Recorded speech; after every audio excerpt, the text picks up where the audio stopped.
نزل القرآن. السلام علیکم ورحمۃ اللہ وبرکاتہ. الحمد للہ رب العالمین والصلاة والسلام علی رسولہ الکریم وعلی آلہ وصحبہ اجمعین. رمضان کا آخری عشرہ شروع ہونے والا ہے. یہ جہنم سے آزادی کا عشرہ ہے. پہلا رحمت، دوسرا مغفرت اور تیسرا جہنم سے آزادی. آج 17واں روزہ ہے. اس دن یعنی 17ویں روزے یوم بدر ہے. آج جمعہ تو نہیں ہے، بدھ ہے، لیکن جنگ بدر، غزوہ بدر، یہ 17 رمضان المبارک بروز جمعہ اسلامی تاریخ کا سب سے عظیم، سب سے اہم اور سب سے بڑا واقعہ پیش آیا. 12 رمضان المبارک کو آپ مدینہ سے نکلے اور 17 کو یہ بہت عظیم الشان معرکہ رونما ہوا، جس میں اللہ تعالیٰ نے اپنی قدرت کاملہ کے ساتھ اپنی غیبی تائید کو ظاہر فرمایا اور اہل ایمان کے حق پر ہونے کو مدلل فرمایا. اور قریش مکہ جو کہتے تھے کدھر ہے تمہارا اللہ اور کہاں ہے اس کی غیبی مددیں، دکھاؤ دکھاؤ، تو اللہ نے بدر میں اس طرح نظام بنایا کہ یہ بتایا ہی نہیں کہ ابو جہل 1000 کا لشکر لے کر آ رہا ہے. ابو سفیان کا 40 آدمیوں کا قافلہ تھا. اس کو پکڑنے اور ان کا مال ضبط کرنے کے لیے یہ حضرات نکلے 313. اور یہ عجب مناسبت اور موافقت ہے کہ صحابہ 1,24,000 ہیں اور انبیاء علیہ السلام بھی 1,24,000 ہیں. پھر انبیاء میں رسول 313 ہیں اور جنگ بدر کے صحابہ بھی 313 ہے. یہ مناسبت میرے اللہ نے قائم فرمائی. اور جیسے انبیاء میں رسول سب سے اعلیٰ اور سب سے افضل ہیں، ایسے ہی جنگ بدر کے صحابہ 313، 1,24,000 صحابہ ان تمام میں افضل ہیں. بلکہ ایک اور حدیث پیش کرتا ہوں. جبریل نے ایک دفعہ اللہ کے نبی سے عرض کی، یا رسول اللہ، آپ کے صحابہ میں سب سے افضل کون ہیں؟ تو آپ نے ارشاد فرمایا کہ جو جنگ بدر کے شریک ہیں وہ سب سے افضل ہیں. تو جبریل نے عرض کی، یا رسول اللہ، ملائکہ میں، فرشتوں میں جن فرشتوں نے جنگ بدر میں شرکت کی وہ 7 آسمان کے فرشتوں میں سب سے اعلیٰ اور سب سے افضل فرشتے ہیں. اس کو اللہ تبارک و تعالی نے ایک معجزاتی معرکہ بنایا، ظاہر فرمایا. سارے لشکر میں 2 گھوڑے تھے، 8 تلواریں تھیں، 60 نیزے تھے، اور سامنے 300 سوار تھے، 700 تلواریں تھیں. سب نیزہ بردار تھے، تیر انداز تھے، پورے کیل کانٹے سے لیس ہو کر آئے تھے. اور یہاں پتہ ہی نہیں تھا کہ آگے مقابلہ کس سے ہو رہا ہے. تو جب جمع آمنا سامنا ہوا تو پھر آپ نے صحابہ سے رائے لی کہ بھائی اب بتاؤ اب کیا کیا جائے. تو ابوبکر رضی اللہ تعالیٰ عنہ نے کھڑے ہو کے عرض کی، یا رسول اللہ، ہم آپ کے ساتھ ہیں، جو آپ فرمائیں گے اسی کے مطابق ہوگا. آپ نے پھر دوبارہ فرمایا، یا بتاؤ بھائی کیا کیا جائے. تو عمر رضی اللہ تعالیٰ نے عرض کی، یا رسول اللہ، ہم آپ کے ساتھ ہیں، جو آپ حکم فرمائیں. پھر آپ نے کہا بتاؤ بھائی کیا کیا جائے. تو اس پر سعد بن معاذ رضی اللہ تعالیٰ عنہ کھڑے ہوئے، یہ انصاری صحابی ہیں مدینہ کے. تو کہنے لگے، یا رسول اللہ، لگتا ہے کہ آپ ہماری رائے لینا چاہتے ہیں مدینہ والوں کی. تو یا رسول اللہ، ہم آپ کے حکم کے تابع ہیں. سالم من شئت وحارب من شئت. آپ جس سے آپ ہمیں لڑائیں گے لڑیں گے، جس سے صلح کروائیں گے صلح کریں گے. وقت حبال من شئت. جس سے آپ ہمارے تعلق توڑیں گے ہم اس سے اپنا تعلق توڑ دیں گے. سل من شیتا وقتا حبال من شیتا، جس سے جوڑیں گے جڑ جائیں گے، جس سے توڑیں گے ٹوٹ جائیں گے.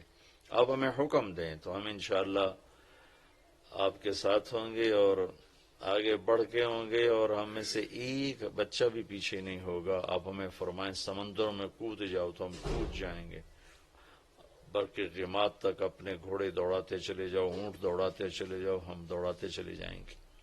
آپ کا چہرہ کھل گیا. سعد بن معاذ سے پہلے ایک اور صحابی ہیں، ان کے بعد یاد آ گئی. مقداد بن اسود رضی اللہ تعالیٰ عنہ کھڑے ہوئے کہ یا رسول اللہ آپ پوچھ رہے ہیں بار بار، تو اذا لا نقول كما قالت بنو اسرائیل اذهب انت وربك فقاتلا انا هاهنا قاعدون. تو پھر ہم موسیٰ علیہ السلام کی قوم کی طرح یہ نہیں کہیں گے کہ آپ جائیں اور آپ کا رب جائے اور جا کر لڑے، ہم تو یہ بیٹھے ہیں، بلکہ ہم یہ کہیں گے اذهب انت وربك فقاتلا نحن معاك مقاتلون. آپ چلیں، آپ کا رب، ہم آپ کے ساتھ ہیں، آپ کے آگے بھی ہوں گے، لڑیں گے، پیچھے بھی لڑیں گے، دائیں بھی لڑیں گے، بائیں بھی لڑیں گے، اور آپ پر قربان ہوں گے، ہم میں سے ایک آدمی پیچھے نہیں رہے گا. تو یہ ایک عجیب و غریب واقعہ ہے تاریخ کا، اسلامی تاریخ کا.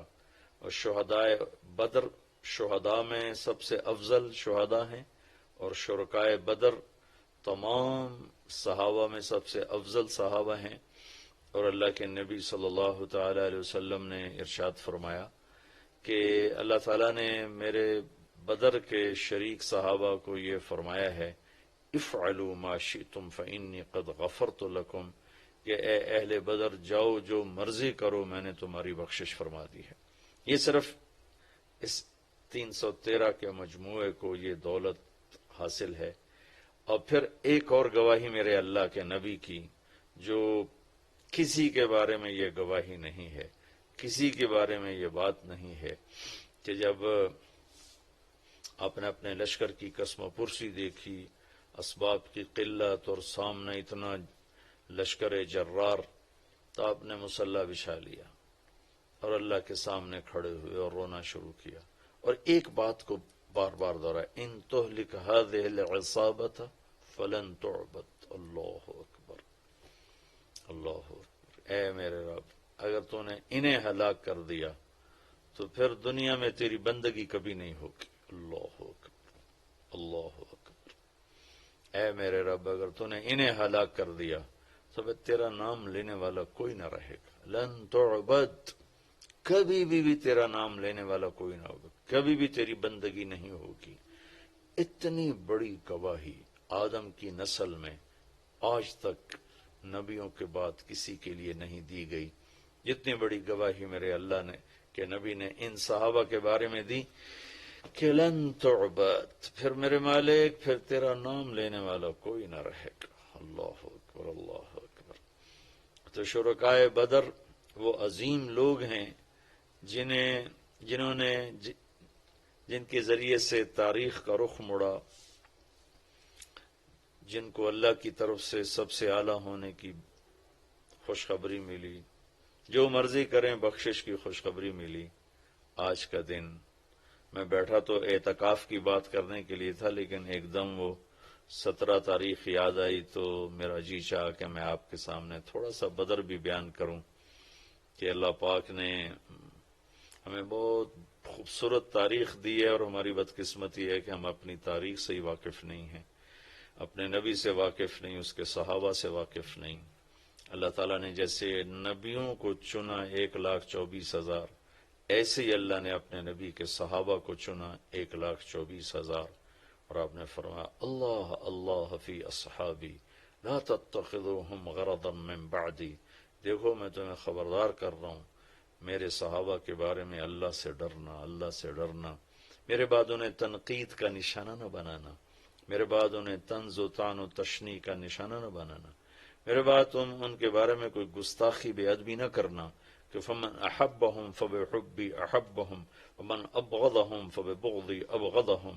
جو ان سے محبت کرے گا وہ مجھ سے محبت کرے گا، جو صحابہ سے بغض رکھے گا وہ مجھ سے بغض رکھے گا. یہ اتنی بڑی جماعت ہے کہ ان کی محبت کو اللہ کے نبی نے اپنی محبت قرار دیا، اور ان کے بغض کو اللہ کے نبی نے اپنے بارے میں بغض قرار دیا. اور اس میں یہ بدری صحابہ سب سے عظیم، سب سے اعلیٰ، سب سے برتر. تو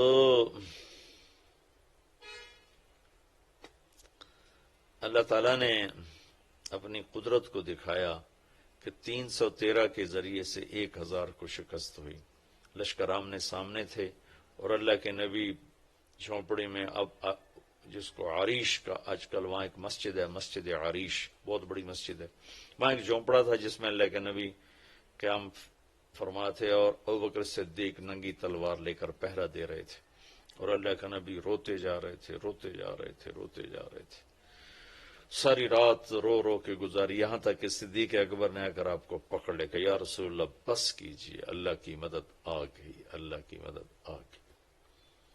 تو میدان جنگ جب سجا ہے تو ایک ہوا کا بگولا اٹھا.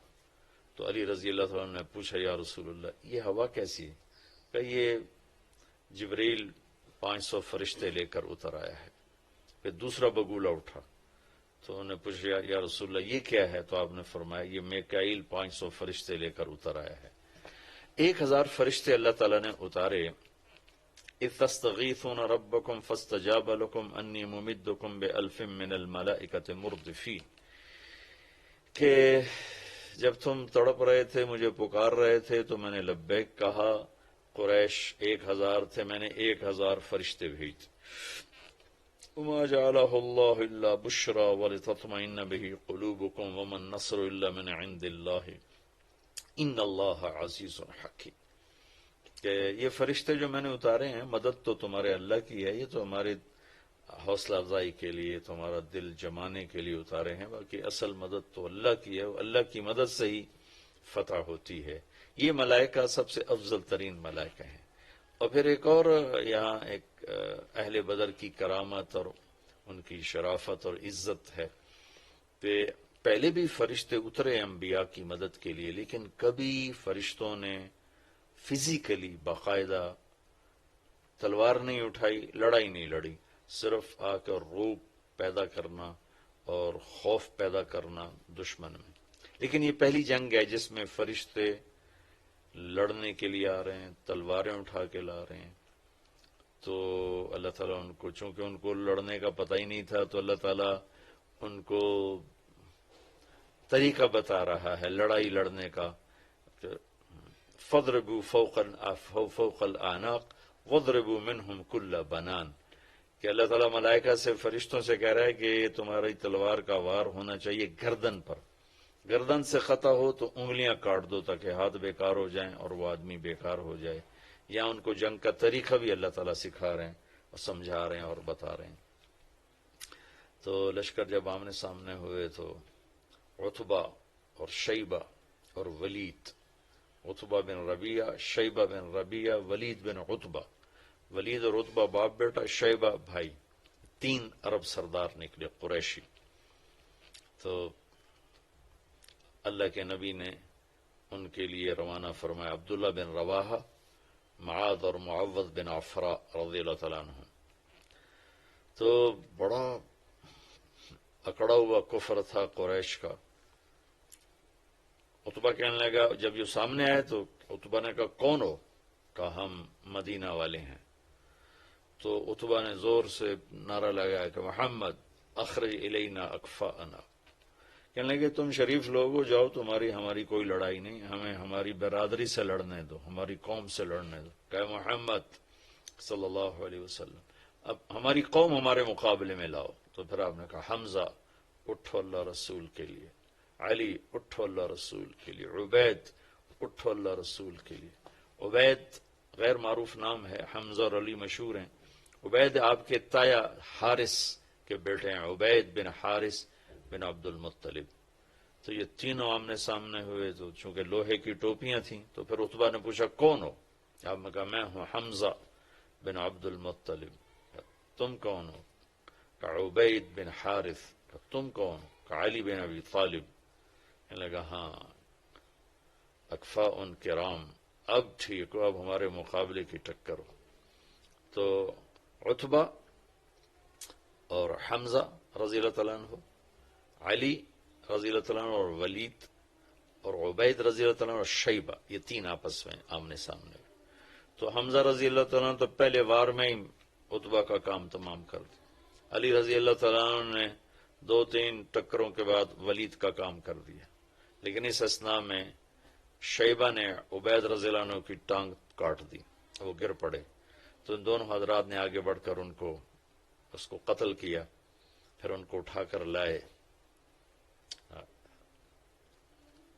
تو اللہ کے نبی کے پاؤں پکڑ لیے، چومنے لگی، یا رسول اللہ الست شہید، کیا میں شہید نہیں؟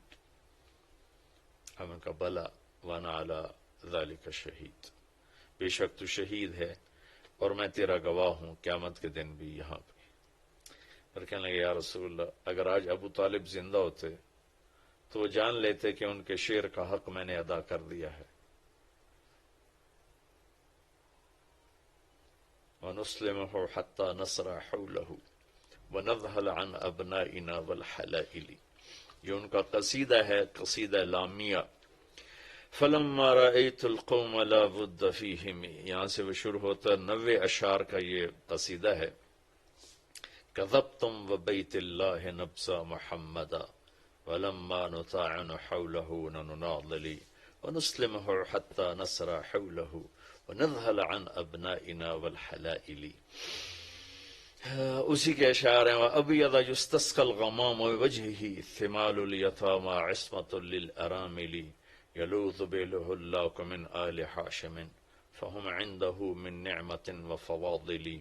یہ اسی اشعار میں نے چند اشعار آپ کو پڑھ کے سنا دیے. تو وہ ایک شعر اس موقع کا تھا، اور اس موقع پہ فٹ آ رہا تھا جو اس وقت شیب ابی طالب میں ابو طالب نے فرمایا تھا کہ اللہ کی قسم تم جھوٹ بولتے ہو کہ ہم محمد کو تمہارے حوالے کر دیں گے اور اسے اکیلا چھوڑ دیں گے. ہاں ایک راستہ ہے اس تک پہنچنے کا. تم پہنچ سکتے ہو اس وقت جب ہم سب کی لاشیں اس کے چاروں طرف بکھری ہوئی ہوں گی اور ہمارے سر تن سے جدا ہوں گے اور ہمارے جسم بوٹی بوٹی ہوں گے. اس کے بعد پھر ہم بھی بے بس اور لاچار ہوں گے. اس کے بعد تم میرے بھتیجے تک پہنچ سکو تو پہنچ سکو، اس سے پہلے نہیں پہنچ سکتے. تو حضرت عبید نے عرض کی یا رسول اللہ آج اس شعر کا میں زیادہ حقدار ہوں. آپ نے کہا بے شک.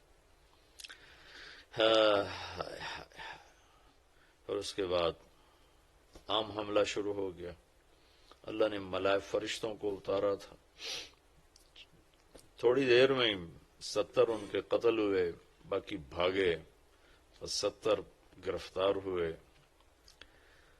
تو عباس رضی اللہ تعالیٰ عنہ اتنے بڑے قد کے تھے کہ جب وہ گھوڑے پر بیٹھتے تھے تو پاؤں زمین پہ لگتے تھے، اتنا لمبا قد.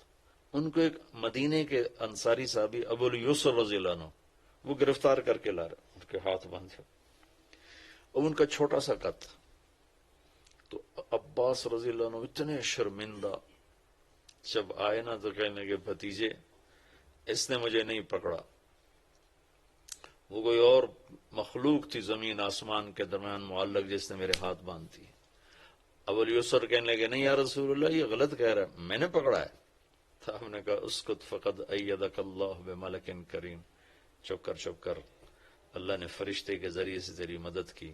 اس طرح ملائکہ کے اترنے پر اللہ تعالیٰ نے یہ قیامت تک کے لیے واضح کر دیا کہ جو تم اللہ اس کے رسول کے پورے فرما بردار ہوگے تو بغیر اسباب کے بھی اللہ تمہارے ساتھ ہوگا.